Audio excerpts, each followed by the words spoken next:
Today, a major shift in the U.S. strategy in the Iran war. President Trump says starting today, the U.S. military will take on a greater role helping ships pass through the Strait of Hormuz.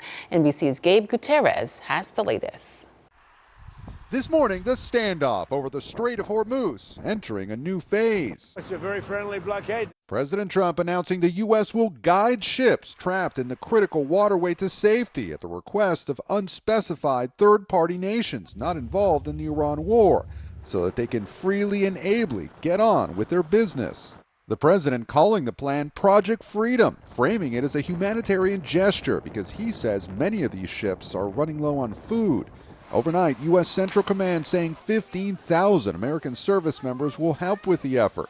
But Iran is responding with new threats this morning, warning that if any foreign armed force approaches or enters the Strait of Hormuz, it will be subjected to attack. With ceasefire negotiations with Iran stalled, the president is sending mixed signals, calling the discussions very positive yesterday after telling Israeli media Iran's latest offer was, quote, not acceptable, and not ruling out a return to fighting earlier over the weekend.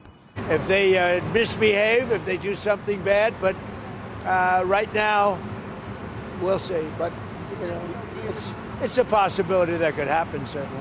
The president also sending letters to Congress, making the case that a Vietnam-era law requiring him to seek congressional authorization to continue military operations in Iran does not apply because the conflict is in a ceasefire. No other president's done it, and I'm not going to be the first. Democrats are blasting the administration for ignoring the war powers resolution. Do you think the administration is following the law?